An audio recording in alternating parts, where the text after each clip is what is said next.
Bueno, me complace en nombre de la Comisión Española de la Academia Nacional de la Ingeniería del Hábitat el dar inicio a esta conferencia, una de las tantas que organiza nuestra comisión y que es sobre un tema trascendente. Vamos a oír y luego debatir sobre el impacto que trae la tecnología 5G en la digitalización en Venezuela e Hispanoamérica y en América. El, este es un tema no solo de impacto en lo que representa, sino que es un tema trascendente, puesto que está transformando las actividades en la sociedad. Esperamos pues que después de esta exposición podamos proponer o por lo menos opinar sobre el tema como academia por la importancia que reviste. Agradecerle y Alfredo y, a, y por de antemano al expositor, ¿no? Entonces, muchísimas gracias por acompañarnos y vamos a oír de su sapiencia. Muchísimas gracias y entonces pasemos entonces a dar inicio al proceso de la conferencia. Ok, gracias. Bueno, nuestro invitado es el ingeniero Fidel Ángel Salgueiro Pérez. Eh, Él es un experto en el tema de telecomunicaciones de amplia trayectoria. Nació en Caracas en 1960. Es ingeniero en electrónica y comunicaciones y licenciado en computación con una especialización en desarrollo de negocios del George Washington University y tiene un máster también en liderazgo directivo de la Universidad Politécnica de Cataluña. Ha ejercido por 15 años como profesor del posgrado de la Facultad de Ingeniería de la Universidad Central de Venezuela y tiene 47 años de experiencia en el sector telecomunicaciones. Ha sido ejecutivo en distintas empresas y países.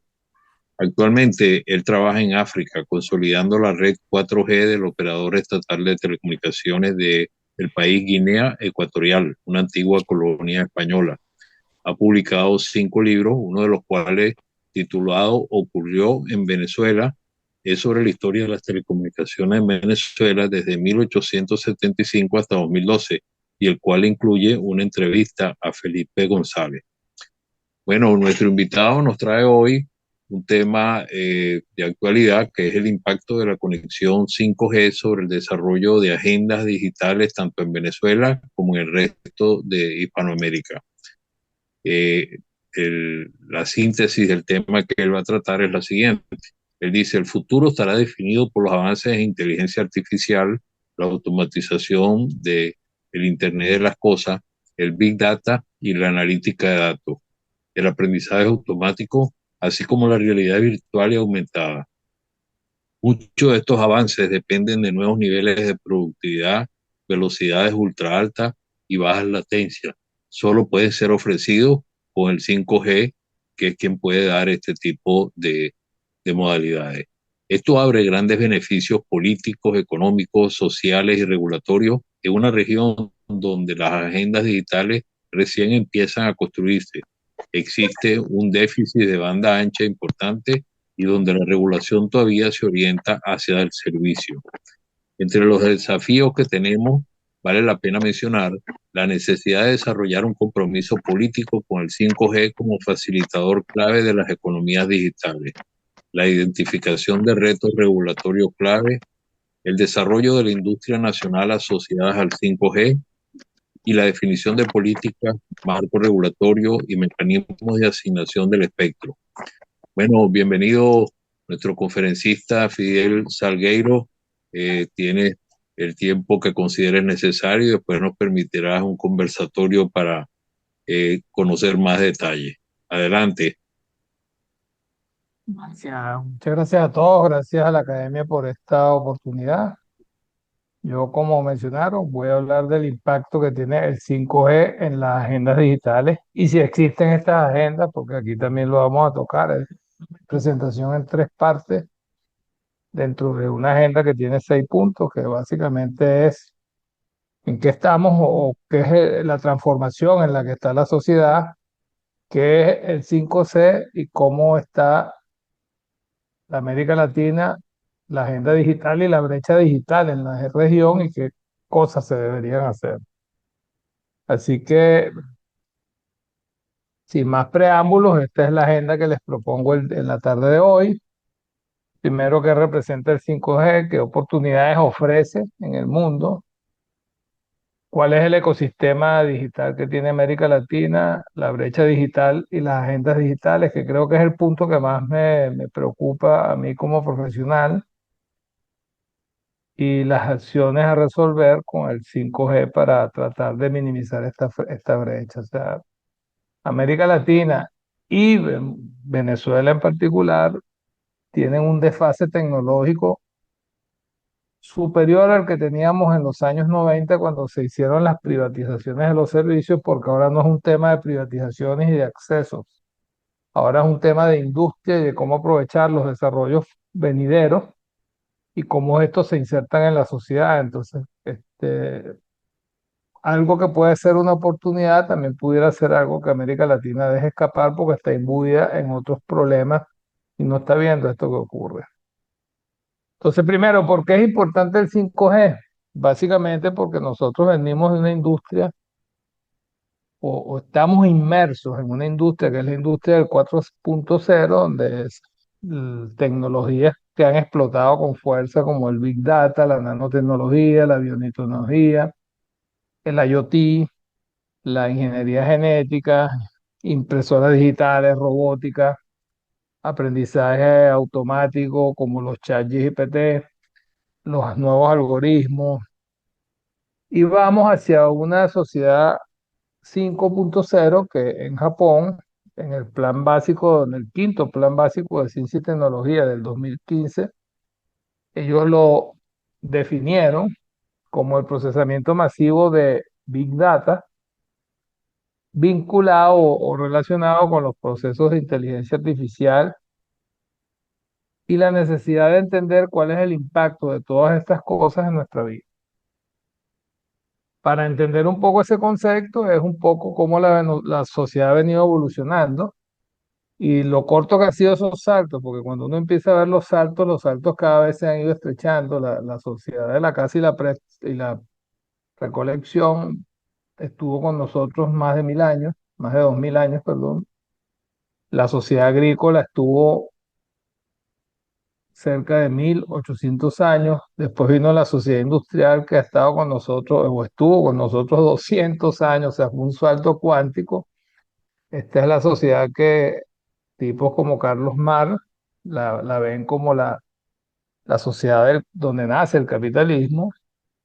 La sociedad 4.0 es la que se inicia a partir de los años 70, que es la sociedad basada en la información y la transformación tan grande que ha sido la sociedad de la información en nuestras vidas, al extremo que un sistema que parecía sólido como la Unión Soviética o lo que llamaban el socialismo real se derrumba con el impacto que esto tiene en la economía. Y del año 70 a hoy empezamos a hablar de la sociedad 5.0, la nueva sociedad donde están pasando fenómenos que todavía no hemos terminado de digerir o de analizar, como lo que va a traer para nuestras vidas la inteligencia artificial.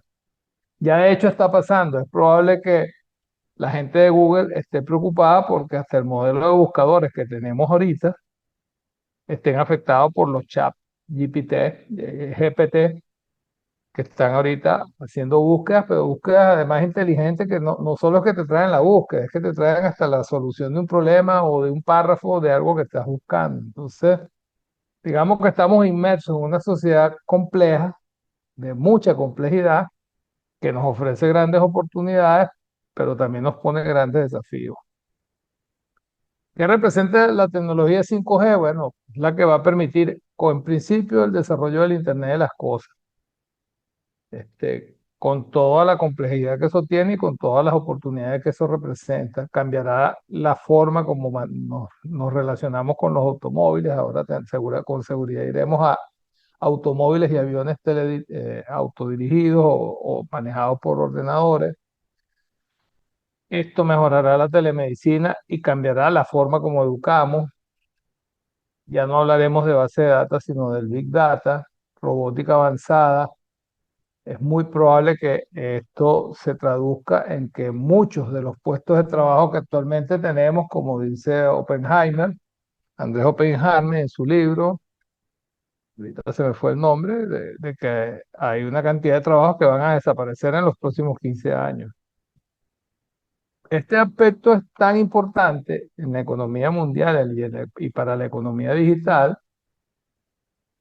que para el año 2020, en plena, viviendo la experiencia de la pandemia, la Unión Europea estableció que todos sus países miembros debían disponer al menos de una ciudad con 5G instalado y debería estar para el 2025 desplegado el 5G en toda la Unión Europea.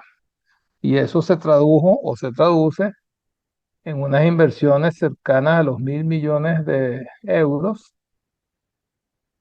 por encima de lo que es el PIB. Aquí hay mucha participación estatal y esto está involucrado también en la transformación digital y son inclusive muchos de los créditos que recibió España después de la pandemia para preparar la economía, porque para la Unión Europea es importante actualizar todo el esquema productivo hacia este proceso.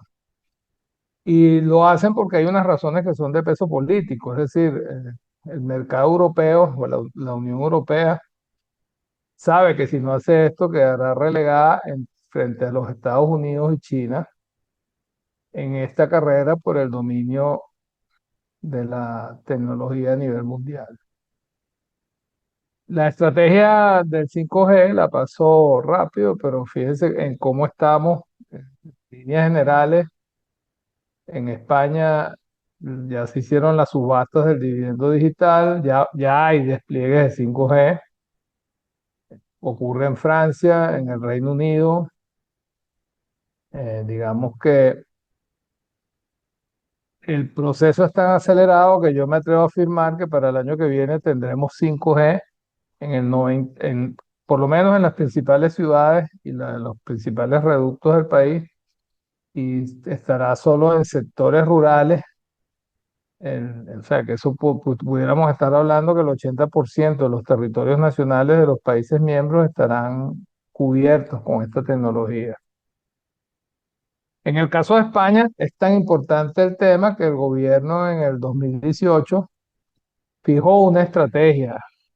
Además, porque España es de los países de la Unión Europea, por lineamientos que tiene la Unión Europea, no solo de tener una agenda digital, sino que además trazó un plan nacional de 5G y lo definió como la pieza clave en la transformación digital de la sociedad.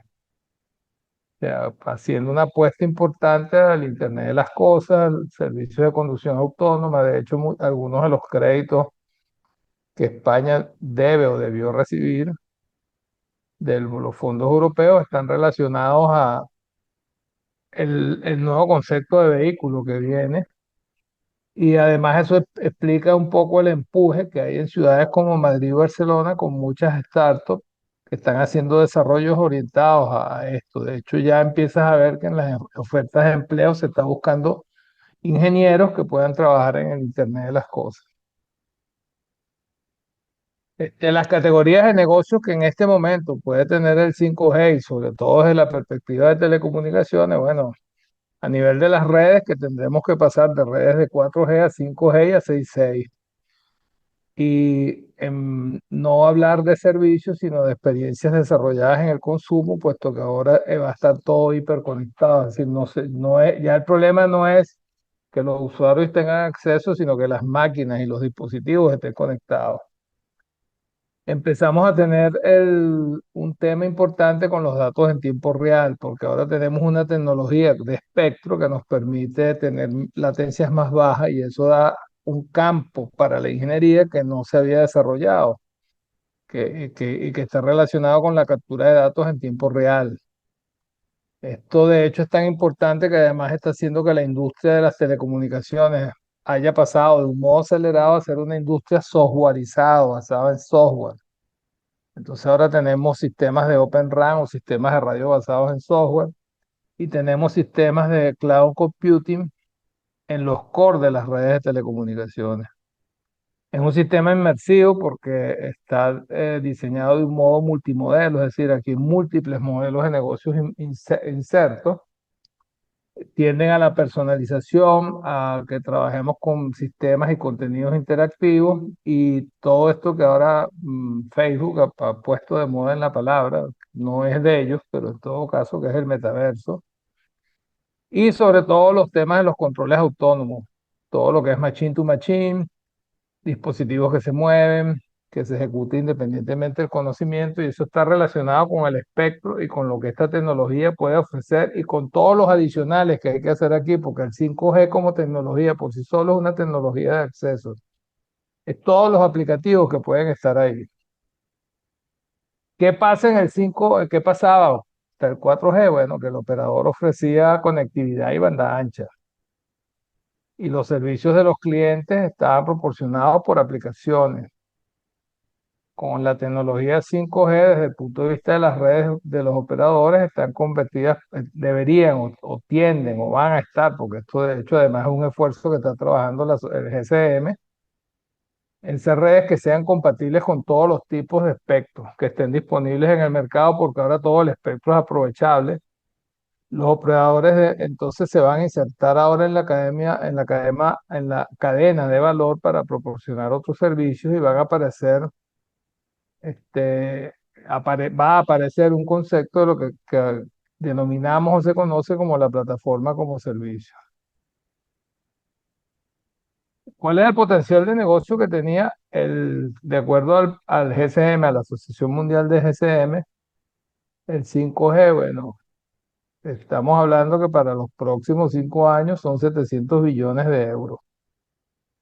Y los podemos ver rápido: 122 billones, que sería el 12% de este monto en automoción y controles autónomos, 30 billones en lo que es la industria del fintech, en la seguridad pública el 78%, y de hecho es una apuesta importante porque para abaratar muchos de los costos del servicio de salud que se ha encarecido mucho en la Unión Europea y en los países desarrollados con el envejecimiento de la población, están relacionados al uso de la tecnología, al igual que los cuidados de salud, que esto van a representar 76 billones, es decir, podemos ahora prestarle mucha más atención a las personas que estamos controlando en el médico con tecnología, los servicios que están relacionados con la media y el entretenimiento, que son 100 billones de dólares, y en la manufactura, donde muchos procesos se van a automatizar, 113 billones de dólares.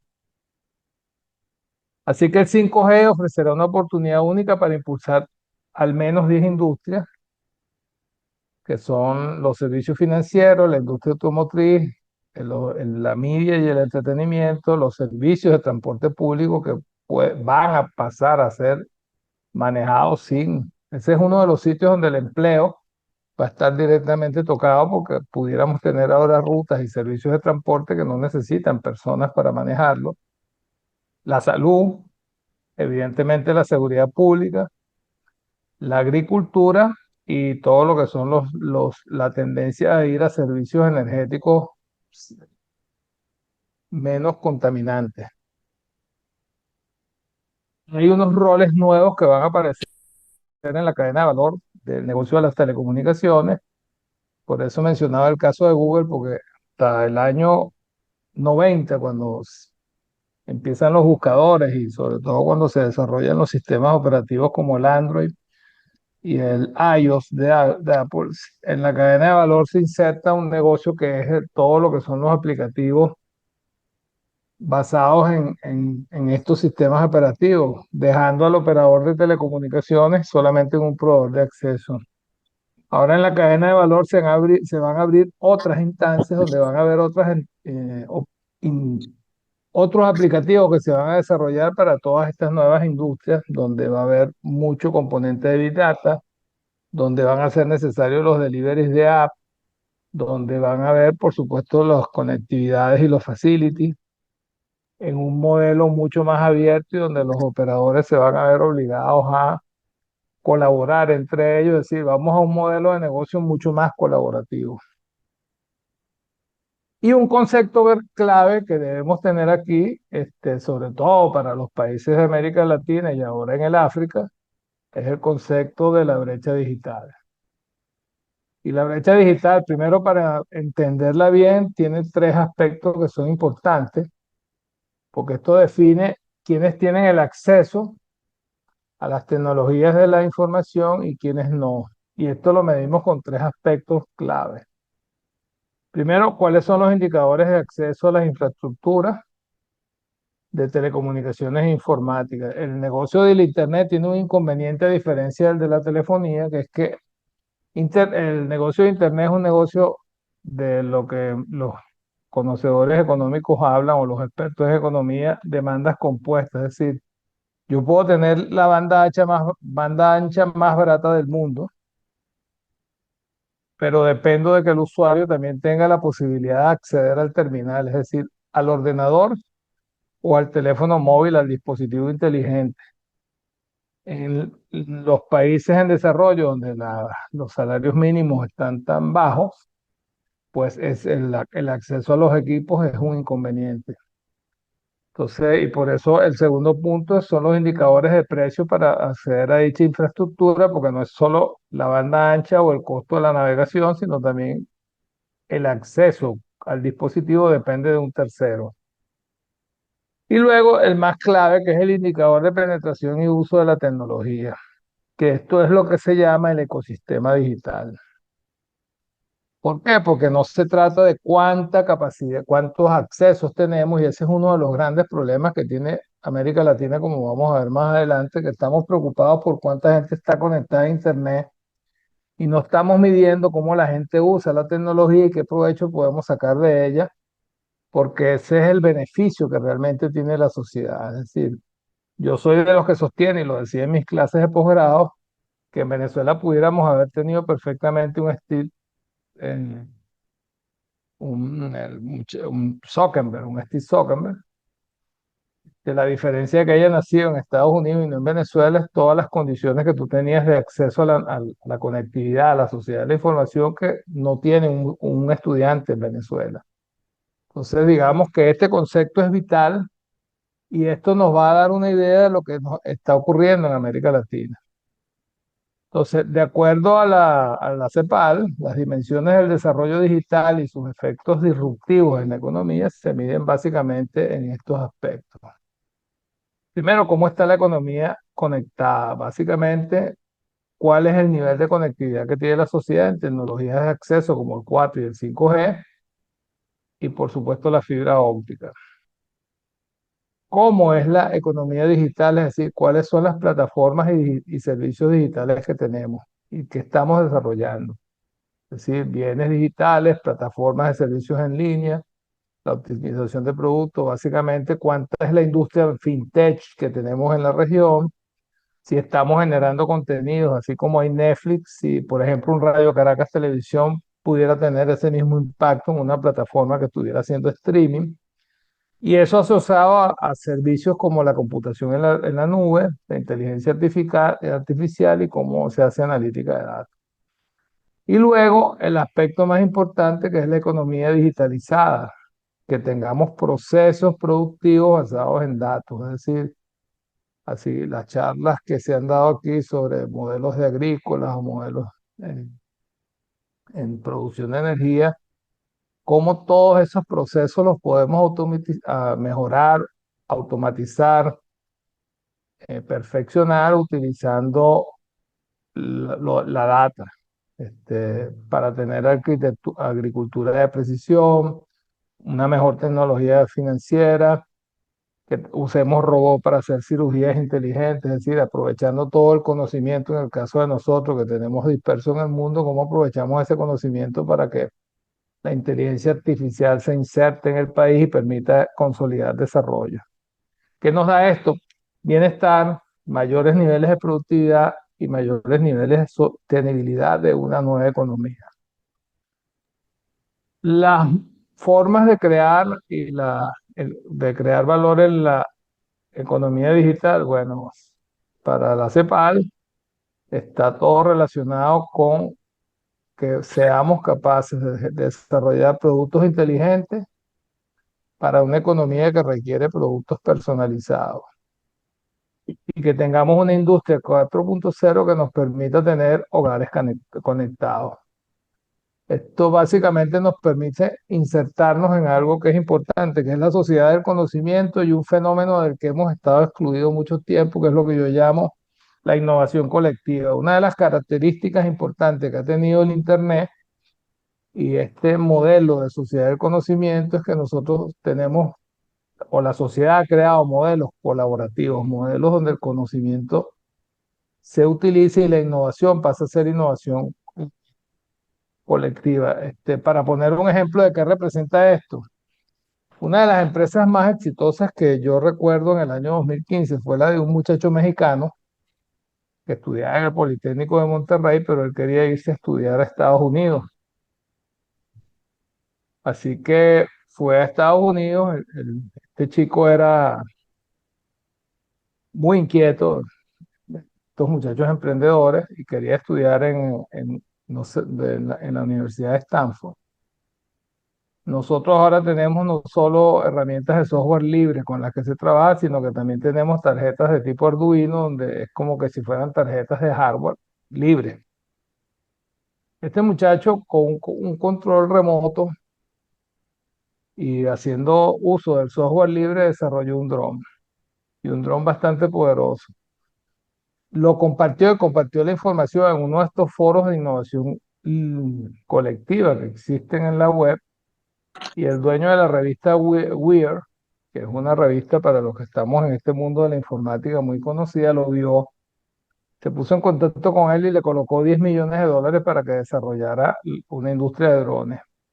Este muchacho está desarrollando esos drones en Estados Unidos, pudiera estarlos desarrollando en México. Eso lo dejo como reflexión de lo que quise o lo que quiere decir esta lámina.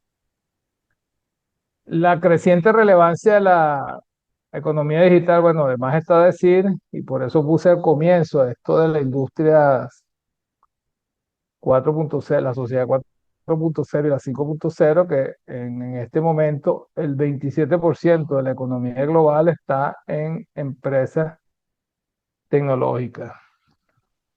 Y hablamos de las grandes como Apple, Microsoft, Alphabet, que es lo que todos conocemos como Google, y todo el emporio de Google. Y eso está generando 25 billones de dólares. O sea, es una industria que ha tenido un crecimiento desde el año 2010, cuando Steve Jobs revolucionó muchas de estas cosas, al 2022, 4 veces superior 220 veces superior a la economía tradicional. Solo en el primer trimestre del año pasado se realizaron 37 mil millones de descargas de aplicaciones móviles. Habría que ver cuántas de esas aplicaciones móviles correspondían a desarrollos hechos en América Latina. Y cuántos latinoamericanos pudieran ser como este chico de Guatemala que creó Cacha y que creó la aplicación Duolingo. La cantidad de empresas que operan plataformas de Internet, en el Internet de las cosas, pasó de 260 en el año 2015 a 613 en el 2021. Y además han retomado algo importante, que es el negocio de los satélites, ahora con satélites de baja capacidad, de baja órbita, perdón, discúlpeme el error. Tenemos ahora un desarrollo nuevo de una industria que estaba paralizada. Entonces, esto ha crecido de un modo exponencial y se ha convertido en una industria en este momento que maneja 9 mil millones de dólares. ¿Cuánta de la industria de Hispanoamérica está insertada en esos procesos? Entonces aquí viene, después de haber visto esto, la pregunta de rigor. ¿En dónde nos encontramos en América Latina? Y la primera pregunta es la que deberíamos hacernos: ¿qué responderían los 244 millones de personas que en América Latina no tienen acceso a Internet? Lo que de modo intuitivo conocen la importancia que esta red tiene para educar a sus hijos, conseguir trabajo o recibir educación a distancia. ¿Qué pensamos que nos darían como respuesta a estas personas porque la realidad es que una región de casi 700 millones de habitantes, solamente dos terceras partes de esa región tienen conectividad y no es la mejor, pero hay 244 que siguen sin estar conectados a Internet. Eso empieza a hablar del problema de brecha que tenemos en la región.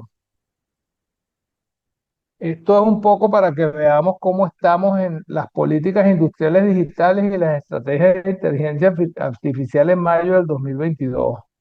Esto parece soñado, pero ya se habla de la inteligencia artificial, incluso tipos que, como el millonario Elon Musk, empiezan a hablar de sus preocupaciones con esa industria.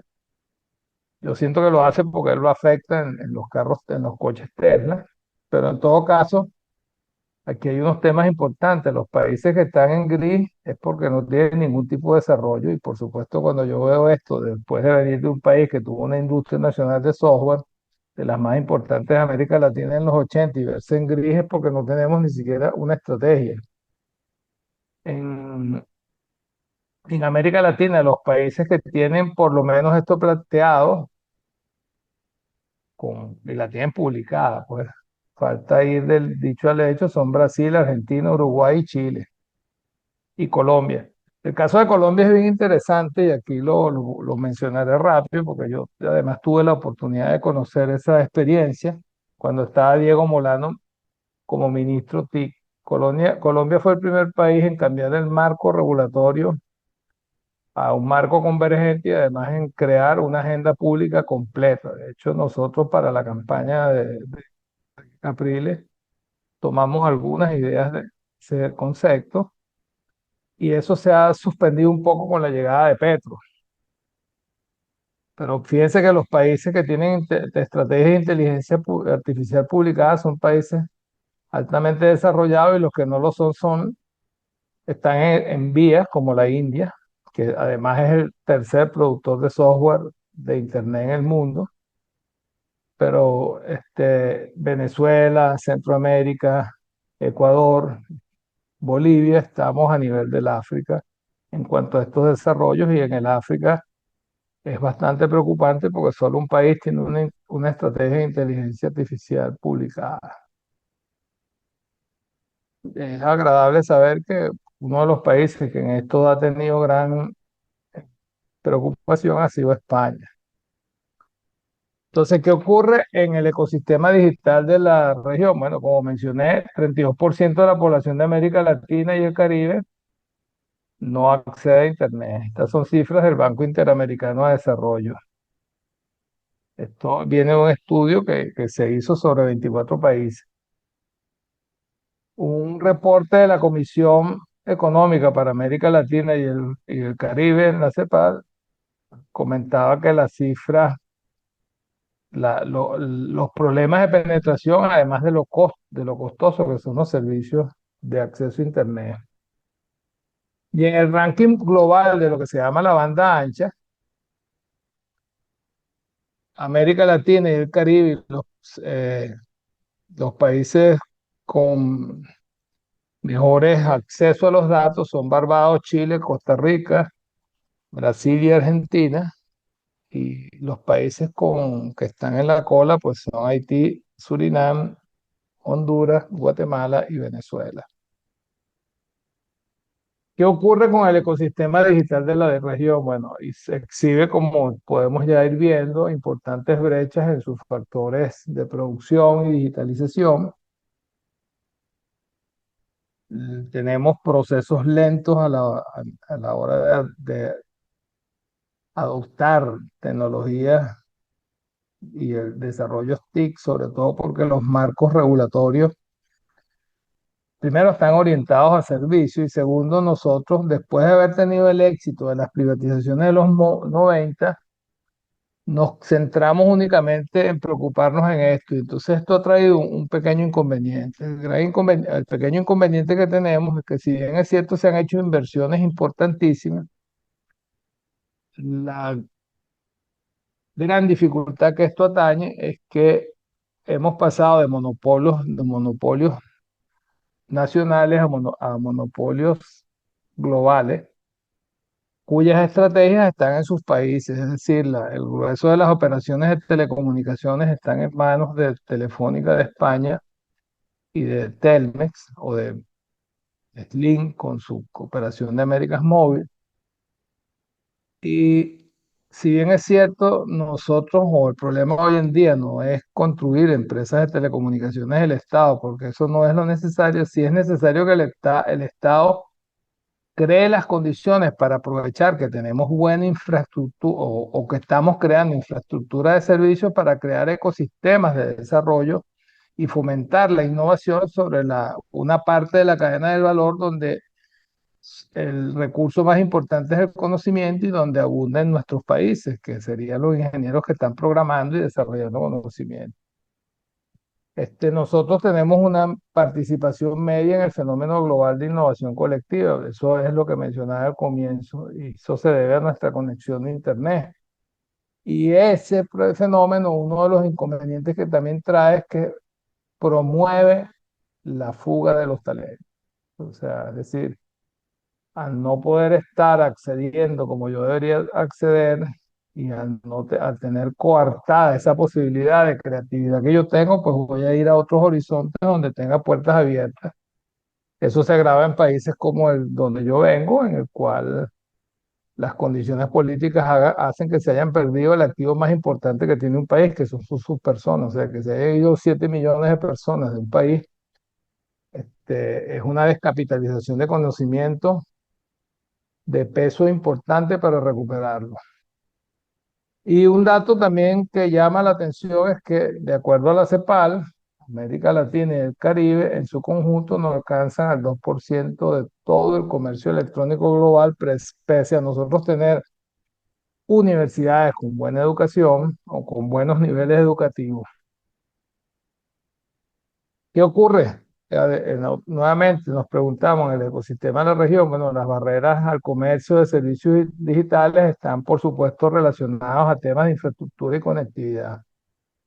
En la región nuestra, además, ocurre otro fenómeno importante, que es que el Internet o el acceso a la banda ancha tiene dos elementos importantes. Uno es lo que llamamos el acceso, es decir, cómo se construye fibra óptica hasta los hogares o accesos digitales, accesos móviles, accesos inalámbricos hasta los hogares. Y otro, el transporte para conectar esto, porque a diferencia del servicio de voz, el servicio de Internet es un servicio centralizado, es decir, uno tiene un punto central, que es lo que se llama el core, a donde llega todo el tráfico para después conectarlo a los nodos de Internet. Eso se llama las redes de transporte. Las redes de transporte son incipientes en América Latina y encarecen muchísimo el servicio de acceso a Internet.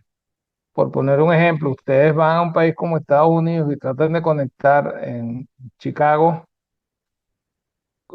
una conexión de Internet que salga por Miami y a lo mejor el costo por megabit que le van a dar, por mega, perdón, que le van a dar es uno solo y a lo mejor estará por debajo de 0, de $1 por mega. En el caso de América Latina, los elementos de costo están divididos en dos. Está el costo del acceso, pero luego está el costo del transporte. Y ese costo de transporte, como no se ha hecho o no se ha desarrollado lo suficiente, y ahí se requiere participación de los estados, pues encarece los servicios. Caso Venezuela, salvo la CanTV con sus deficiencias porque no ha invertido en los últimos 10 años. Ningún operador de telecomunicaciones tiene una infraestructura de transporte que cubra todo el territorio nacional. Pues eso encarece el servicio de Internet que hay en un país como Venezuela, pero eso pasa en todos los países de la región, no es solo Venezuela. Otro aspecto, bueno, más de la mitad de los marcos normativos de la región están obsoletos y están obsoletos porque son marcos cargados de contenido político y están preocupados por regular los servicios, no están preocupados por regular o por establecer, porque no se trata de regular, por establecer marcos donde se puedan desarrollar condiciones para una estructura de desarrollo de nuevos negocios. América Latina y su brecha digital, de acuerdo a la CAF, y la CAF lo define, es el que estaremos usando aquí para esta presentación, aquellos que están sin acceso a la información y que no pueden por ese motivo realizar transacciones comerciales o usar servicios financieros o del gobierno, ni tampoco realizar trámites en línea. Esta brecha se acentúa en el interior de los países, por razones obvias, y entre la población urbana y rural, así como entre hombres jóvenes y mujeres. Y esto lo tenía tan claro la Unión Europea que yo recuerdo que en el año 2007, cuando se encargó de la Comisión para la Agenda Digital Europea, la señora Nelly Kroes, creo que es que se llamaba ella. Una de las estrategias que se fijaron para toda Europa es que el 90% de los hogares debían tener una conexión a fibra óptica, y eso es lo que ha hecho que los sistemas inalámbricos, por ejemplo, en el caso de España, ya han desaparecido y la fibra óptica llega a casi todo el interior del país. Y empresas como Adamo Telecom, donde yo trabajé, recibieron fondos de la Unión Europea para sembrar fibra óptica en las poblaciones rurales donde no era exactamente negocio o no se veía como negocio. Aspectos de las dimensiones de la brecha digital. Bueno, estos informes son de CRAS, el Ecosistema Digital de América Latina, y aquí podemos ver un comparativo de lo que es la comparación del peso que tienen el PIB, las exportaciones de productos y servicios digitales de América Latina frente a países de la OSDE. La OSDE son los países con más alto índice de desarrollo. El único país de América Latina que está incorporado a la OSDE es México. Entonces, fíjense el espacio o el gap tan grande que tenemos en esa área. Las dimensiones de la brecha digital vistos desde la perspectiva de la velocidad de conexión y de la banda ancha móvil. Y cuando nosotros nos comparamos como América Latina frente a lo que es Estados Unidos o Corea, Corea es el país que más banda ancha, más velocidad y más nivel de conectividad de banda ancha tiene en el mundo. Le sigue Estados Unidos, y aquí cuando hablamos mundo nos referimos a los países de Europa. No estamos hablando del África porque el África está por debajo de la América Latina en este proceso de conectividad. La calidad de la conexión, entonces, mientras más a la izquierda, hacia arriba estamos, peor es. Mientras más hacia la derecha estamos, y ahí podemos ver dónde se encuentra, por ejemplo, nuestro país Venezuela y dónde se encuentran países como Francia, Japón, España, Corea, en las velocidades de conexión promedio. Entonces estamos hablando de velocidades de conexión para el 2022, velocidades promedio de 250 megabits. Dimensiones de la brecha digital desde el punto de vista, porque esto antes no lo veíamos, de lo que son los data centers. ¿Por qué son importantes los data centers? Porque es que los data centers son los sitios donde se alojan los centros de datos, los cloud. Todos los servicios cloud necesitan de data center. Todos los servicios de conectividad necesitan de data center para los IPX. Voy a poner un ejemplo. En Venezuela era necesario un IPX. No se dio porque el gobierno se empeñó en hacerlo. Era un tema, un propósito político, pero la verdad es que cuando tú tienes un data center, los costos de Internet solamente en servicios como la media se abaratan, porque entonces tú puedes tener servicios de caché de Google o de Netflix o de estos proveedores de contenido en esos sitios. Pero es que además los nuevos servicios para tener latencia más baja, porque están relacionados a algo que en computación llamamos el computing edge o la computación de borde, depende de que tengamos data center para alojar plataformas de servicios. Fíjense que en la región pocos países llegan a 15 centros. El único que tiene algo importante en esto es Brasil, y están relacionados en servicios que son no porque el Estado lo ha fomentado para que hayan inversiones nacionales, sino que tiene que ver con la cantidad de inversión extranjera que ha recibido Brasil, que no es mala, pero es que se necesita inversión nacional. Venezuela, por supuesto, no tiene, que es un tema que nos preocupa, y estamos a nivel en América del Sur del de Bolivia. Y en África, en los países del norte de África hay desarrollo, una vez más por el vínculo que hay, por todos los cables submarinos que están pasando en el mar Mediterráneo, porque Si algo hay claro desde el lado europeo es que uno de los continentes que va a crecer mucho y de modo exponencial en el consumo de los datos es precisamente África, porque va, de hecho, este continente para el año 2030 será el que más habitantes tenga en la Tierra y será un continente que estará demandando este tipo de servicios.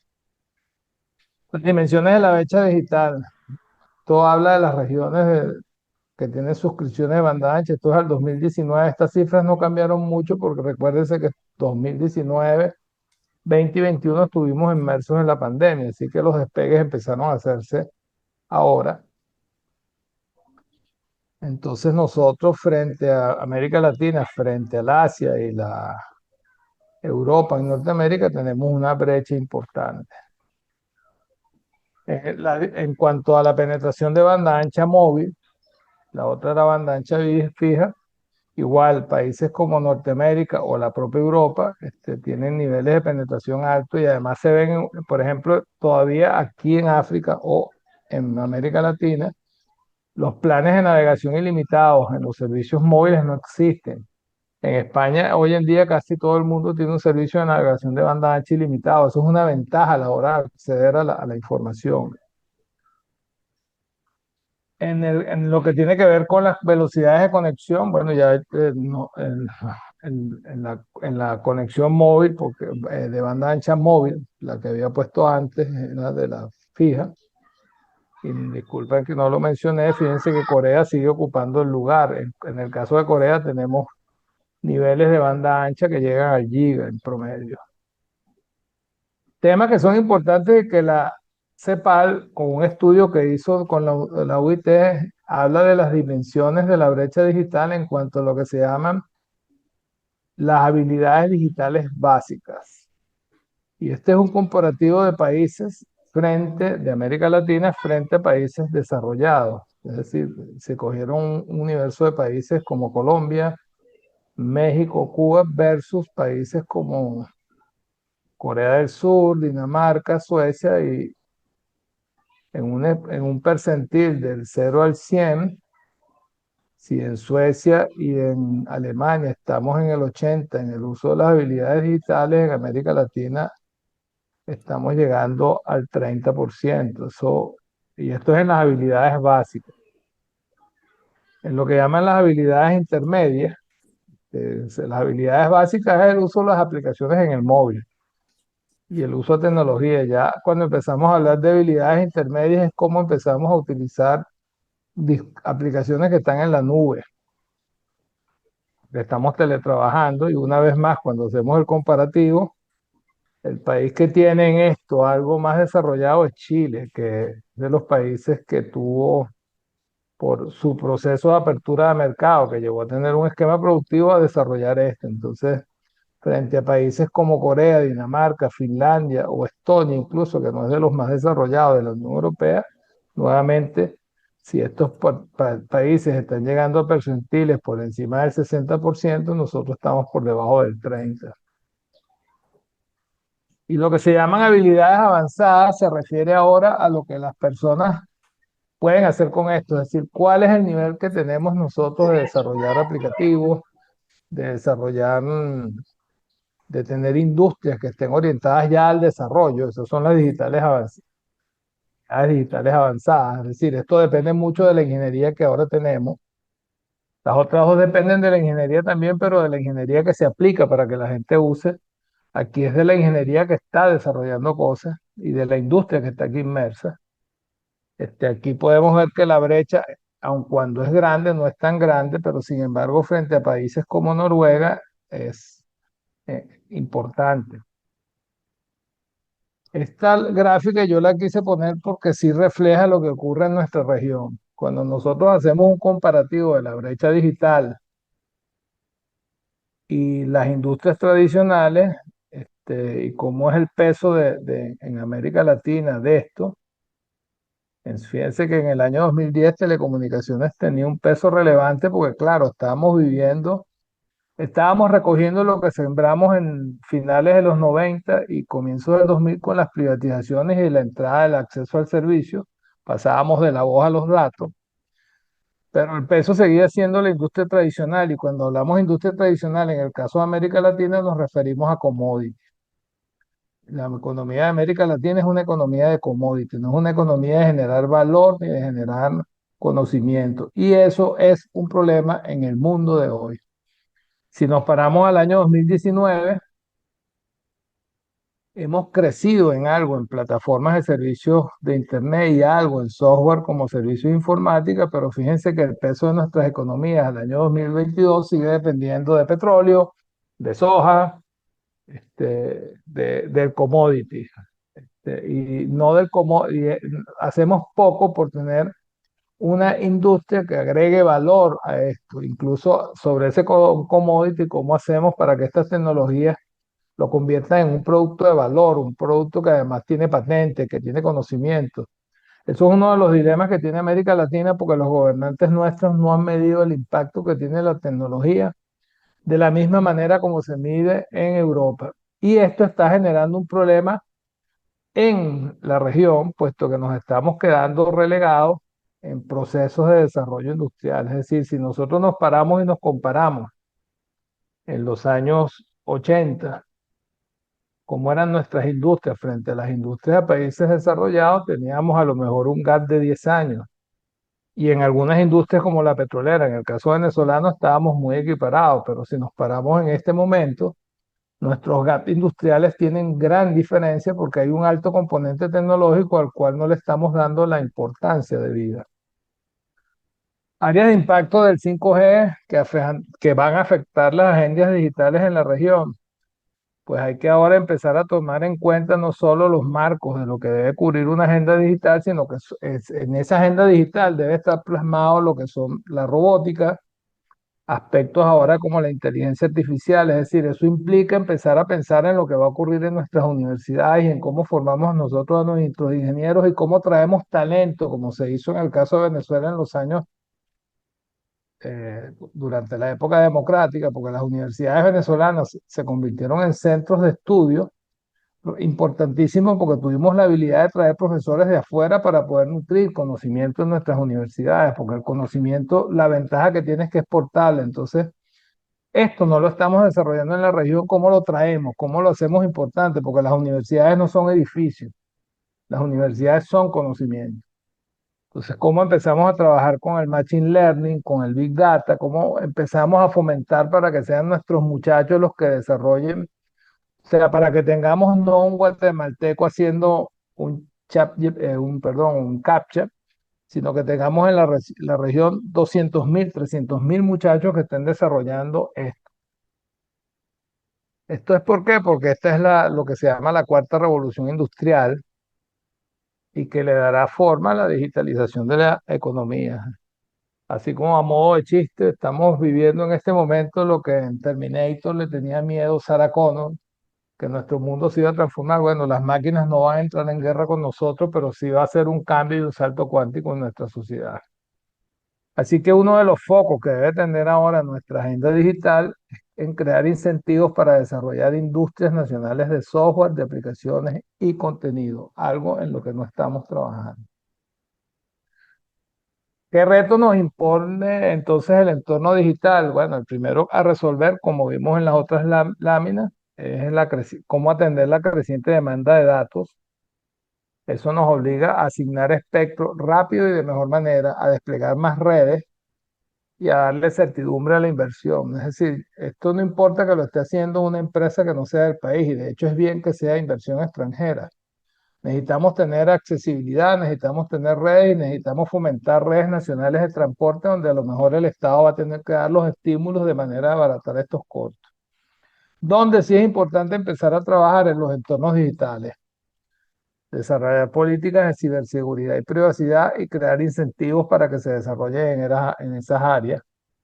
Seguir garantizando que nuestras redes sean neutrales, empezar a hacer preparación tecnológica, es decir, creo que tenemos que preocuparnos por formar un recurso humano en todos los niveles y a todas las escalas y eso obliga a lo mejor a revisar nuestros modelos educativos. A mí me ha llamado la atención y además no solo porque esté mi hijo involucrado, pero ahorita hay unos modelos de estudio para generar programadores donde se están tomando en cuenta otros factores a la hora de generar programadores. Entonces, probablemente deberíamos revisar si tendríamos que tener esquemas de estudio tan largos para fomentar un desarrollo de este tipo, donde la innovación, el emprendimiento y lo que se llama, lo que yo llamo la innovación colectiva están tan presentes. Una regulación, por supuesto, que se oriente al modelo convergente, ya esto nosotros lo mencionaré después al final, lo habíamos tratado de hacer en el año 2012, cuando trabajamos el proyecto de TIC para lo que iba a ser la agenda en ese momento del candidato Capriles. Pero en todo caso, es cambiar la ley de telecomunicaciones y cambiar el modelo de telecomunicaciones a un modelo convergente. Es decir, donde todo esté convergiendo, donde todo sea único, porque ahora todo converge en Internet. Entonces ni siquiera tiene sentido regular servicios de televisión o servicios de telecomunicaciones, porque eso no tiene mucho sentido. Frena la innovación. Este, entender que hay nuevas formas de competir y que hay que fomentarlas, porque la competencia es lo que genera mecanismos para esto, es decir, permitir que se desarrollen nuevos modelos de negocio sobre las redes y en eso es que hay que apostar, es decir, en el pasado nos preocupaba que la CAN-TV tenía que ser del Estado, eso no es lo importante ahorita. Quien tenga la propiedad del operador de telecomunicaciones no es el problema es que sobre esas redes podamos estimular nuevos modelos de desarrollo donde estén participando nuestros ingenieros en incubadoras de desarrollo digital y tener, por supuesto, un modelo convergente de servicio. Y sobre la brecha digital, bueno, trabajar, como dije una vez más, en lo que es la cobertura, el acceso y sobre todo la apropiación. ¿Qué se refiere a la apropiación? Cómo la gente agarra esto para hacer cosas y para hacer cosas importantes, cosas que impacten positivamente a la sociedad. Del lado de la demanda de datos es necesario, por supuesto, asignar más más espectro y que la asignación sea más eficiente. Probablemente hay que incluso hasta revisar si es necesario hacer subasta de espectro o no, sino que lo importante es que el espectro se ponga para desarrollar los accesos y a lo mejor las subastas encarecen esto. Entonces es hasta revisar esas políticas. La asignación, por supuesto, del espectro tiene que ir orientada a servicios de convergencia, a la convergencia, perdón, y no a los servicios. Ahorita en este momento, si usted se para en Venezuela y quiere usar la banda de los 2100, el regulador le va a decir que eso está reservado al mundo móvil y resulta que no, ahorita no hablamos de servicios, ahorita hablamos de modelos que son convergentes. Entonces, en el espectro pudiera entrar alguien que esté desarrollando accesos de tipo inalámbrico o accesos para conectividad de máquinas. Es decir, el modelo del uso del espectro tiene que abrirse a una estructura que facilite el desarrollo de una industria. Considerar que el espectro es un recurso clave para incrementar los accesos de Internet en el hogar. Esto en América Latina es importante porque cuando uno hace un comparativo con lo que se llama Europa, en Europa el Estado se preocupa, perdón, la Unión Europea, el regulador europeo se preocupó porque hubieran accesos de fibra óptica, porque esto empezó en el año 2010. Probablemente nosotros en América Latina tratar de llevar fibra óptica a todos los rincones nos va a tomar mucho tiempo y no tenemos ese tiempo. Necesitamos sí la fibra óptica para la conectividad del transporte, porque eso no se puede hacer inalámbrico, pero lo que sí tiene el 5G es que las velocidades que se pueden ofrecer con esta tecnología son similares a las que se podrían ofrecer en los hogares con fibra óptica. Entonces, tener la idea de que esto ahora no es nada más para el espectro móvil, sino que esto permite que en todos los hogares nos aseguremos que vamos a tener esos 200 o 300 megabits o ese giga que está en la República de Corea, en la República de Corea del Sur, no la del Norte. El entorno digital, pues, tiene que estar actualizado, debe ser interoperable, neutral, seguro y de calidad. Eso obliga a tener un marco jurídico sólido y va de la mano de que haya personas que entiendan este negocio, o sea, no de políticos. Sí de personas que hagan política, pero política pública, pero personas que entiendan el negocio y su impacto para una sociedad. Que la regulación sea predecible y lo ideal es incluso que fuéramos a un modelo Xbox, es decir, nosotros ahorita tenemos modelos regulatorios ex ante, es decir, regulamos para prevenir y la regulación es hasta sancionatoria. Ahorita es más bien fomentar una regulación que estimule la competencia y que cree condiciones para que se desarrollen muchas cosas. Hay que hacer grandes esfuerzos para educar digitalmente y para que la gente se apropie de la tecnología. La sociedad, una de las cosas que puede fomentar esto de modo positivo es que los datos gubernamentales sean abiertos, que tengamos políticas de orientación a los datos, que tengamos buenos gobiernos electrónicos, buenas políticas de gobierno electrónico, es decir, el Estado puede ser un gran promotor de esto si la hace con este sentido.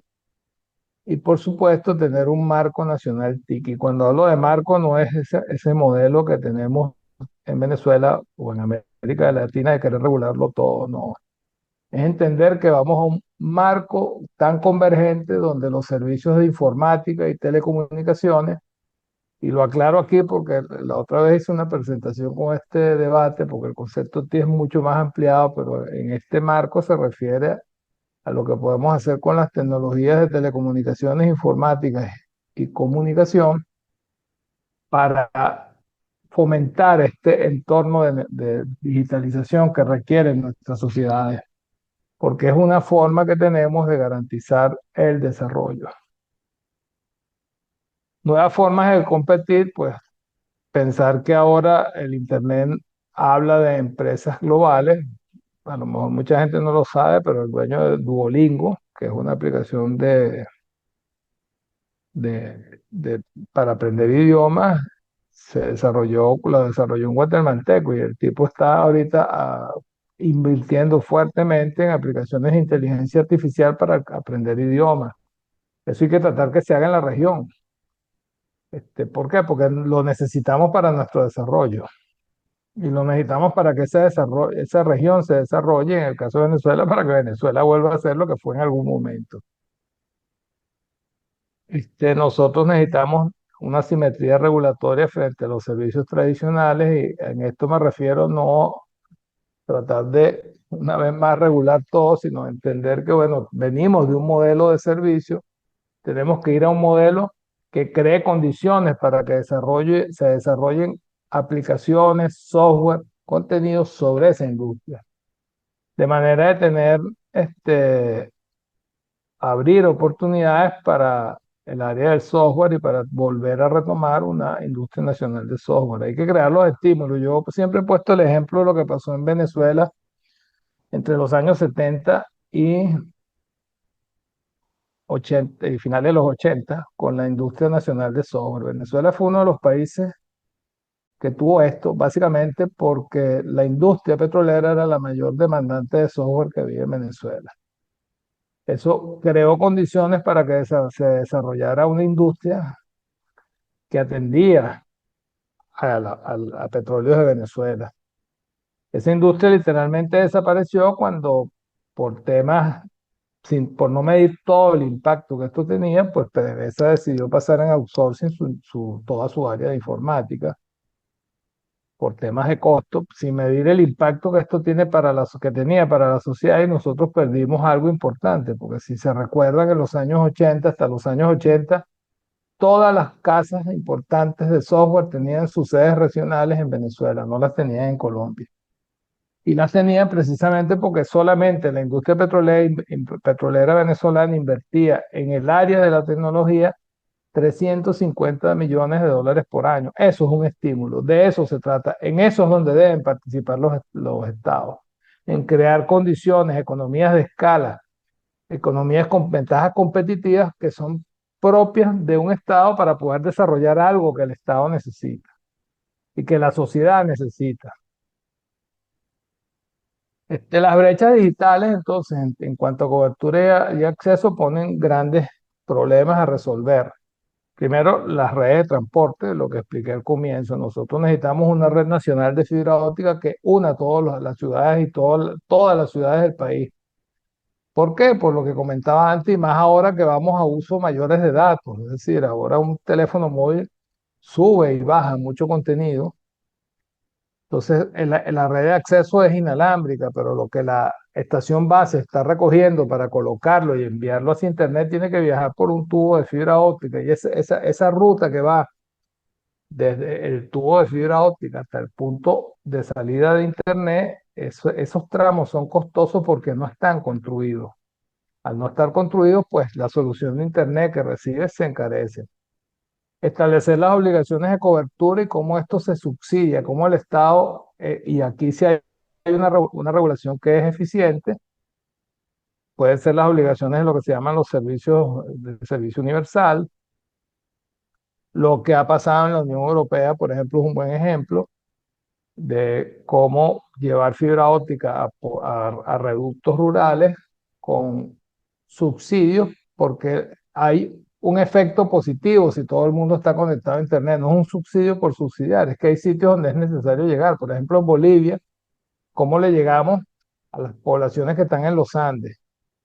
En estas regiones que están divididas, en el caso de Bolivia, por una cordillera. Entonces, establecer obligaciones de cobertura con este propósito, facilitar algo que no existe en la región, los mercados secundarios del espectro, es decir, permitir que se pueda utilizar espectro de otro operador o que otro operador porque en ese momento no lo está usando, lo pueda reasignar, porque incluso ahora hay radios que son de tipo cognitivo o hay radios que están basados en software y nosotros el espectro se puede utilizar y es crear condiciones para que ese mercado se establezca. Y sin duda, América Latina que tiene que hacer grandes esfuerzos en modernizar el Estado. ¿Por qué? Porque esto es un ancla de arrastre para todo lo demás. En cuanto a lo que se llama la apropiación, nosotros necesitamos alfabetizar digitalmente a toda la población para que pueda manejar la tecnología. Y eso va desde formar a los muchachos en las universidades, perdón, en los colegios. Entonces, mientras no tengamos garantizada el acceso y las ordenadores o los computadores en casa, pues tenemos la sociedad venezolana y las sociedades en la América Latina o en Hispanoamérica tienen que hacer esfuerzos para que en todas las escuelas hayan ordenadores y banda ancha en calidad y cantidad para que los muchachos se puedan conectar y para que puedan recibir educación digital. Y luego formar recursos humanos para una industria digital que va a crecer y que va a demandar estos recursos y donde nosotros tenemos buenas ventajas, porque lo que forman nuestras universidades y nuestros institutos universitarios, técnicos superiores, ingenieros, que se puedan orientar hacia estos desarrollos y hacia desarrollos que van con las nuevas tecnologías, es decir, y que además los orientemos a que piensen en incubadoras, perdón, para el desarrollo de una industria de software, que piensen en fomentar, o sea, que el Estado cree condiciones para fomentar, para desarrollar startups y ambientes colaborativos, tal como se han desarrollado en la misma España, país donde estoy residiendo. Preguntas claves entonces hacer, ¿no? ¿Qué impacto va a tener después de todo esto el 5G en las agendas digitales de Venezuela y Hispanoamérica? ¿Cómo va a impactar el 5G en la brecha digital?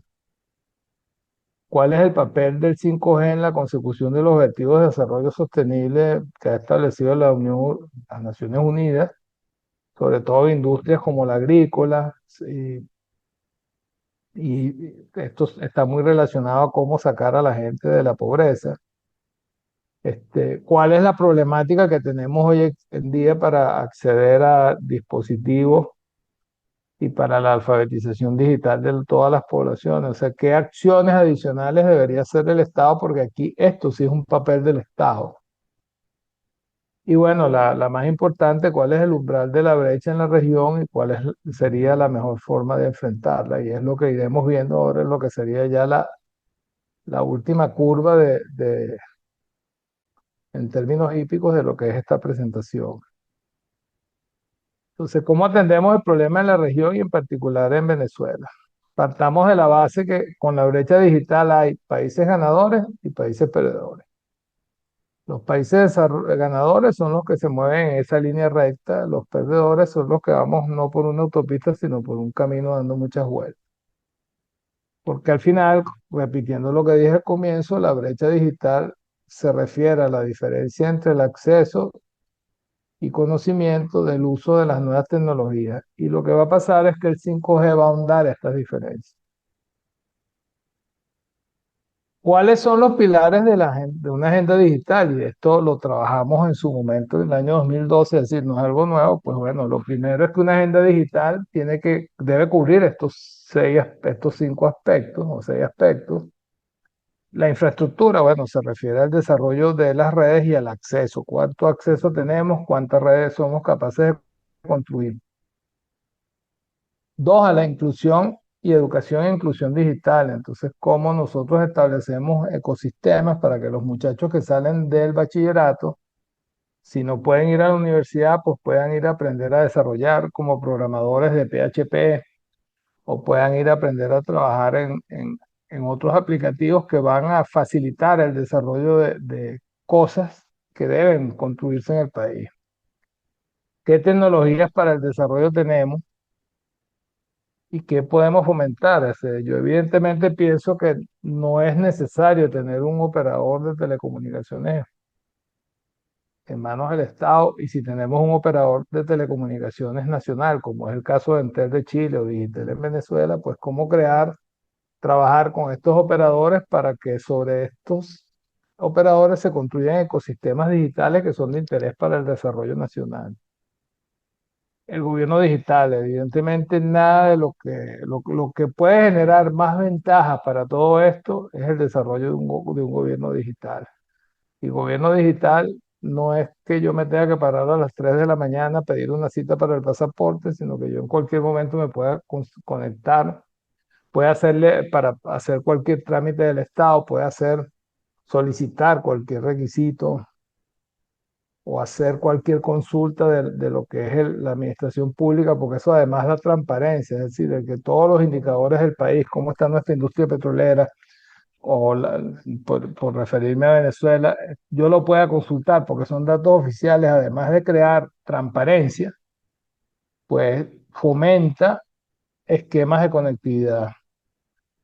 Crear un mercado digital, esto pasa de la mano de, por ejemplo, el mercado básico digital en el cual nos podemos apoyar y sobre el que muchos países de América Latina tienen desarrollos más o menos importantes, el mercado financiero.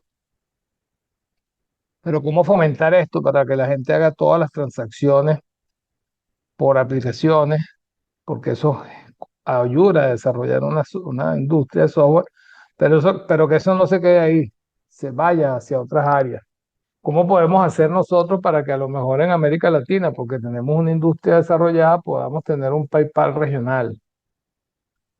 Y por último, ¿cómo transformamos digitalmente nuestra economía? Es decir, ¿cómo aceleramos para que la empresa, la industria nacional, porque aquí sí hay que hacer dos diferencias importantes. La industria transnacional viene con los lineamientos corporativos, entonces una empresa como Procter Gamble está inmersa en esto. Va a ir más rápido, menos rápido porque es su esquema corporativo. Pero nosotros tenemos muchas industrias nacionales, sobre todo industrias que trabajan con commodities, exportadores de soya, exportadores de granos, exportadores de carne.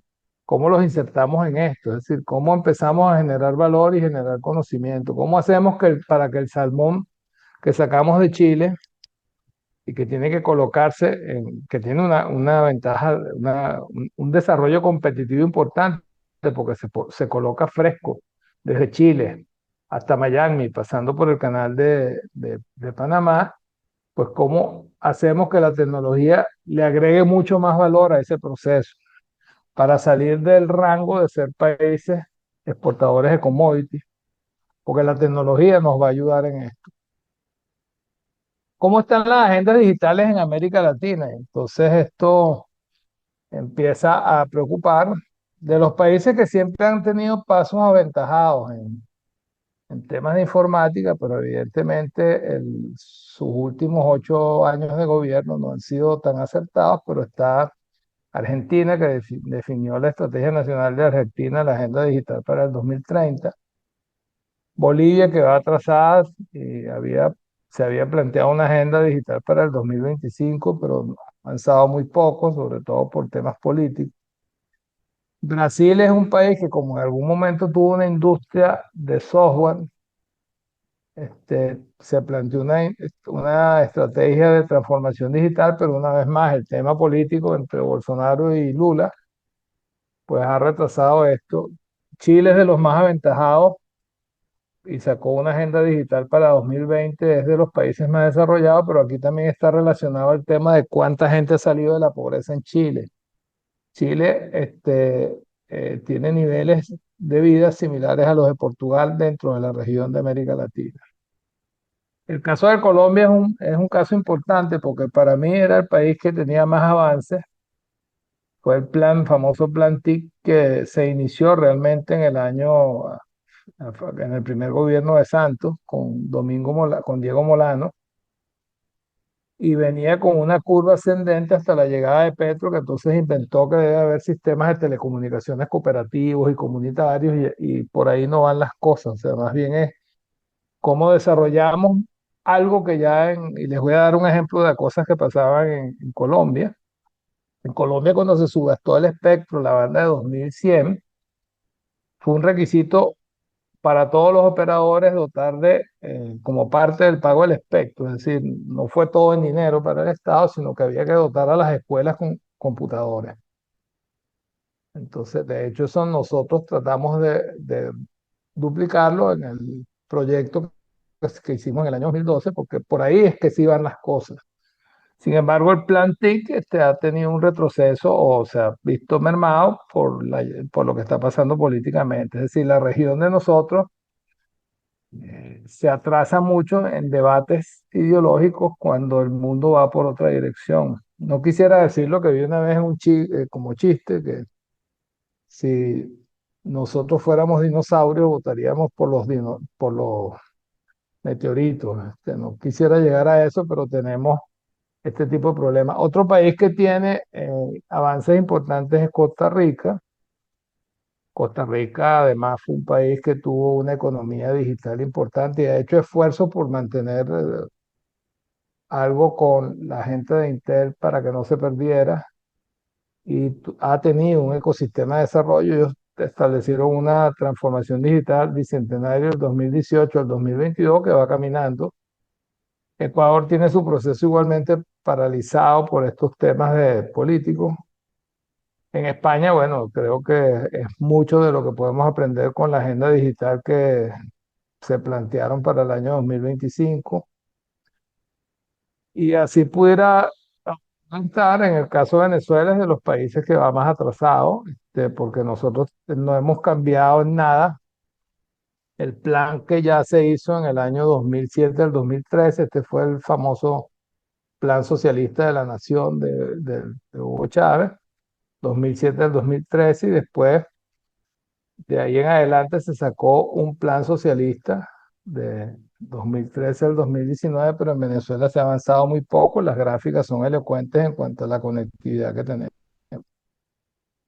El estado de las agendas digitales en América Latina, pues podemos ver que algunos de los países que yo mencioné, Chile, Costa Rica, Argentina, el otro país que no mencioné bien fue Uruguay y Paraguay, perdón, Perú, que dentro de sus cosas ha ido haciendo algún tipo de desarrollo. Siguen teniendo problemas en regiones rurales como la zona del sur, donde están los mineros, pero sin embargo, recientemente el gobierno anunció un proyecto inmenso que lo encabezaba Telefónica de España para dotar a toda la industria minera en ese proceso de transformación digital de fortaleza tecnológica para competir globalmente. ¿Qué impacto van a tener los nuevos servicios digitales en Venezuela y Hispanoamérica? Bueno, un estudio de Agnon Bunel, que lo hicieron para el BBVA, ellos resaltaban lo siguiente: sobre los efectos de la inteligencia artificial, sobre el crecimiento del empleo. Ellos proponen políticas educativas y de competencia que puedan evitar la concentración de los beneficios en pocas organizaciones. Y además concluyen que los efectos de la inteligencia artificial y la automatización, el crecimiento y el empleo van a depender en gran medida de las instituciones y las políticas. Es decir, nosotros necesitamos tener instituciones más abiertas, más tecnócratas en el buen sentido de la palabra, que hagan políticas públicas orientadas a un entorno de mucha más complejidad que regular esto como servicios como lo venimos trabajando hasta el presente. O sea, la verdad es que la inteligencia artificial puede reemplazar mano de obra en la producción de bienes y servicios, pero también puede estimular nuevas formas de, de empleo y de desarrollo de cosas. Es cómo lo aprovechamos para competir. El gran problema que tenemos es que las agendas digitales de la región siguen aferradas a modelos de regulación de servicio y conectividad, porque están preocupados en resolver los malos niveles de conectividad y velocidad que tenemos. Y eso es una de las aristas. No estoy diciendo que no, eso no se debe ver, y no se me malentiende, eso se debe ver, eso es prioritario. Pero esa es una de las 6 aristas que tiene este problema. Entonces, ¿cómo impactará el 5G en la brecha digital? Bueno, tanto del lado como de la oferta como del lado de la demanda, estará impactado porque primero tenemos como reto conseguir un 100% de cobertura en la población. ¿Cómo llegamos a las poblaciones rurales y aquellas que están aisladas geográficamente? Porque las redes tienen despliegues costosos. Entonces, ¿cómo el Estado crea mecanismos de estímulo para que esto ocurra?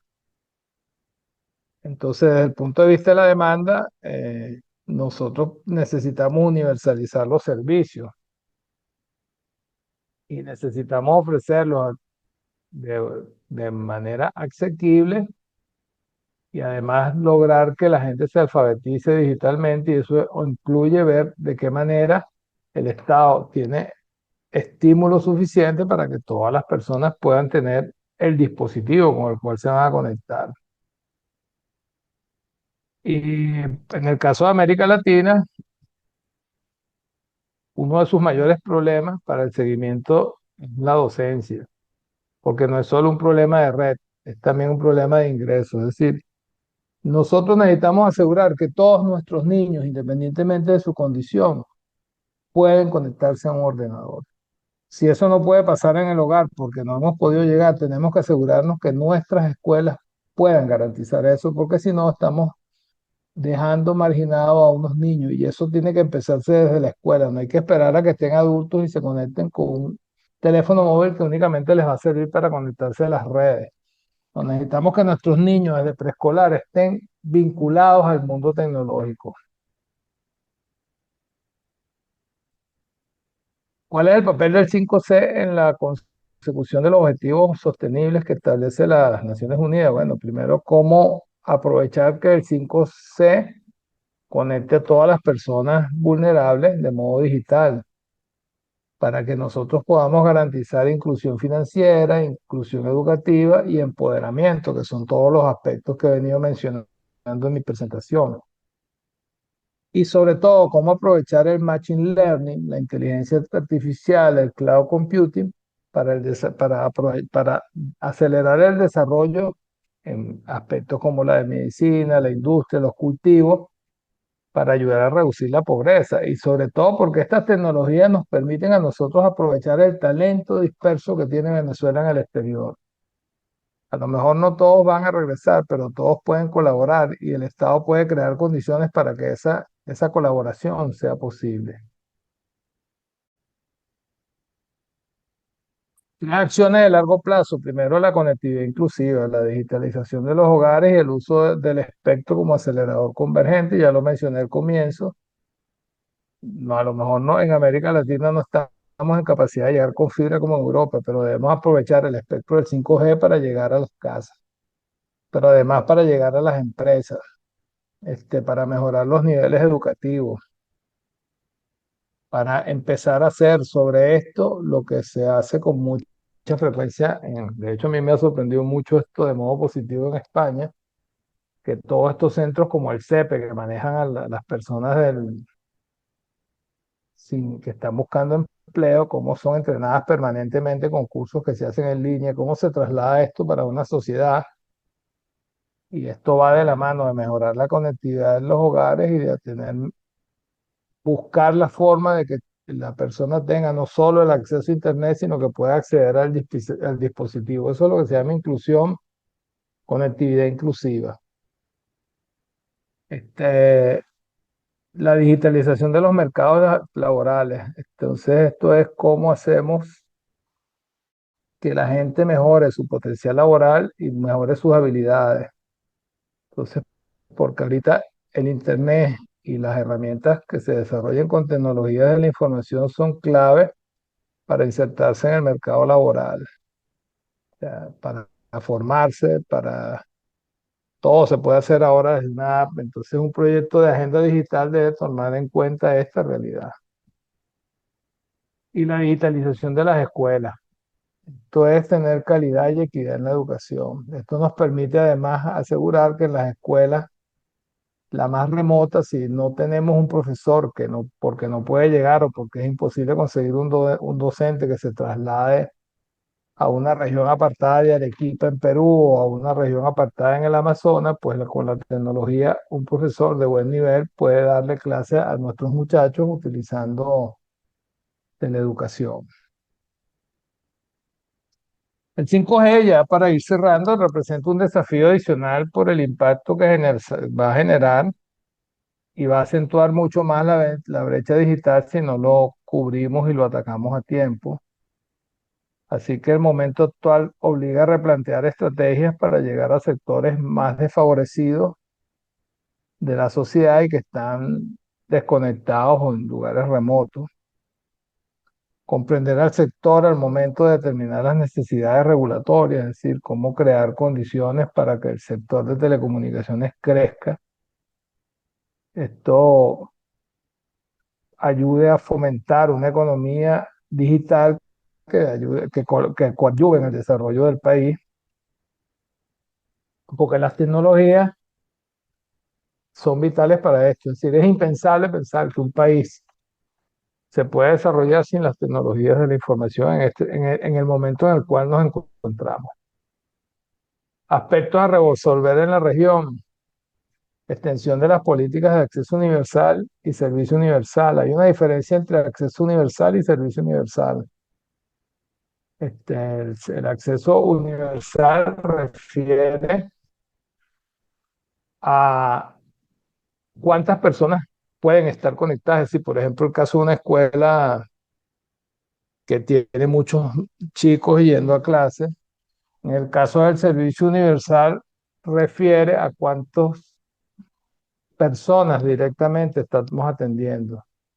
Esto nos puede ayudar al 5G y eso es lo que va a asegurar que el 5G permita llegar a muchas personas y territorios. A nivel rural, el 5G, aprovechando lo que se llama el dividendo digital, es decir, el espectro analógico que dejó, el espectro que dejó la televisión analógica, para que parte de ese espectro o todo ese espectro se utilice para dar cobertura rural, de manera de garantizar que un porcentaje de la población cercano al 90% tenga acceso a esa tecnología de aquí al 2030. Es decir, nos quedan 7 años por delante. Eso no significa que no dejemos de desplegar fibra óptica, pero el acceso lo podemos ir atacando con tecnología inalámbrica, y la fibra óptica utilizarla para lo que se llama transporte o backhaul. Establecer para el año 2030 que el 90% de las empresas y de los hogares alcancen a tener 1 gigabit de conexión en el acceso, sea este inalámbrico o por fibra óptica, de manera de ponernos al par de los países desarrollados. Construir redes nacionales de transporte. En esto tiene que participar el Estado, bien porque fomente esquemas como el que tuvo en algún momento, como el que han tenido en algún momento el sector eléctrico, donde la parte de transporte era pues una empresa donde todos los operadores eran socios. Entonces, bien, o copiando un poco la idea que teníamos nosotros con las redes bancarias donde todos los bancos eran socios. Y si no es así, crear mecanismos por la vía del subsidio del servicio universal para construir las redes de transporte. Crear estímulos para tener startups en áreas de desarrollo estratégico como el Big Data, la data analítica y la inteligencia artificial. Eso va a tener un efecto multiplicador hacia atrás porque entonces va a empezar a jalar en la universidad el requerimiento de este recurso. Agilidad en la regulación porque necesitamos ir a un modelo convergente, que hayan políticas importantes para el desarrollo de una industria nacional de software. Y yo resalto algo que es importante, todos los países de la región requieren de autonomía y fuerza en sus instituciones,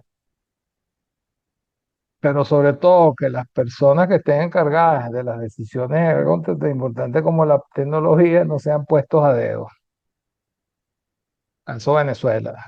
Eh, Después del ejemplo tan importante que le dimos al mundo en la época en el año 2092, cuando creamos Conatel, donde no hubo movilidad del director de Conatel, que en ese momento era Juan de Dios Mijares, que se mantuvo 4 años, a partir de Caldera empezamos a tener un presidente en Conatel cada 4 años. Y ahora tenemos militares. Entonces, digamos que, y esto no que suene una crítica, se necesita una persona que entienda este negocio y que entienda lo importante que esto es, que no es un problema de dar 20 megahertz de espectro a Movistar, sino que tiene un abanico más amplio. Gente que conozca el mercado, pero sobre todo que sean conscientes de la importancia que tiene la tecnología en todas sus aristas. Porque todos los elementos, absolutamente todos los elementos de la economía de cualquier país tienen relación con las telecomunicaciones y la informática. O sea, y de aquí la importancia de este tema que estamos tocando hoy y que para mí es un tema de preocupación personal. Temas a resolver en Venezuela, pues por supuesto el desarrollo de la banda ancha, terminar de consolidar el 4G porque nosotros en Venezuela no lo habíamos consolidado y de hecho el operador nacional de telecomunicaciones pues está en una situación tan endeble que de haber tenido el 40% de mercado, hoy en día tiene el 12%. Entonces, nosotros necesitamos consolidar el 4G y consolidarlo de una manera que la gente pueda tener conectividad ilimitada como ocurre en Europa, no que bueno, yo compro por gigabit de descarga. Este, Necesitamos seguir con los despliegues de fibra óptica y, repito, implementar una red nacional de transporte. Hay que empezar a promover el desarrollo de una infraestructura resiliente como el 5G. Venezuela necesita apropiarse de tecnologías como el Big Data y el Cloud Computing y empezar a fomentarlo en todos los esquemas de estudio. Eso desde lo más abajo que se pueda, porque ese es el recurso humano que se necesita para desarrollar estas industrias. Apuestas por la construcción de un un IXP nacional, evidentemente no dependiente del gobierno, pero es necesario tener más data centers por lo que expliqué al comienzo. Un clima para facilitar las inversiones en infraestructura de redes y el desarrollo de incubadoras de software. Fomentar desde el comienzo el emprendimiento digital. De hecho, yo recuerdo cuando yo daba clases en la Universidad Central, que cuando hablaba sobre todo con los muchachos que venían de universidades tan buenas como la Católica, la mayoría de estos muchachos estaban preocupados por entrar a trabajar en Movistar o entrar en esa época en Verizon, que era CanTV, pero pocos de los muchachos nuestros pensaban en montar un emprendimiento de software para tratar de parecerse a un Zuckerberg o para tratar de parecerse a este muchacho guatemalteco. Necesitamos que nuestras universidades no solamente estén preocupados por lo académico, sino que fomenten en los muchachos la responsabilidad de que ellos pueden ser generadores de empleo. O sea, darle la vuelta a esto. Nosotros no estamos formando gente para que trabajen en las empresas, nosotros necesitamos en la industria de la informática, porque es una industria que depende básicamente del conocimiento, necesitamos fomentar innovación y necesitamos fomentar innovadores. Eso es vital para Venezuela.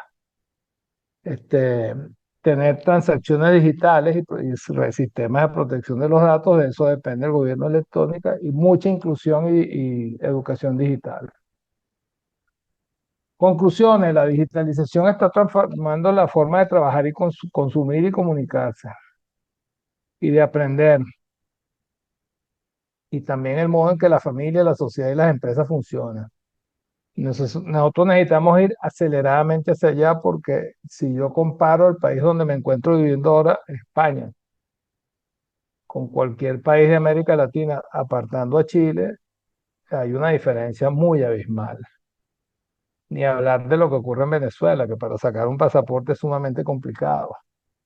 Y nosotros en España nos quejamos de que las citas a veces no salen, pero por lo menos tenemos un mecanismo, un modelo de sociedad que está funcionando y que va muy rápido y que tiene como 15 años por delante de lo que tenemos en la región. El 5G brinda numerosas oportunidades para la inclusión social, política y económica por todos los impactos que, como vimos, tiene alrededor de las industrias. Si me pusiera a hablar de cada uno, la presentación sería interminable, pero hay aplicativos en la energía, hay aplicativos en el petróleo, hay aplicativos en la industria agrícola, para hacer de que cada una de esas parcelas se conviertan en emporios que se vean como una industria única, como un único emporio industrial, porque la agricultura con la tecnología puede transformarse y eso es lo que permitirá sacar beneficio de este nuevo contexto. Este, Necesitamos construir desde el colegio personas resilientes que se adapten a las nuevas exigencias del mundo digital, porque hay una cantidad de empleos que en los próximos 10 años van a desaparecer y no estamos preparando a la gente desde la educación para este fenómeno. El gobierno, y esa sí es una preocupación que yo tengo en América Latina, porque en América Latina estamos desgastados en temas políticos. No estamos desgastados en el problema que tenemos por delante frente a los países en desarrollo que están preocupados de otras cosas.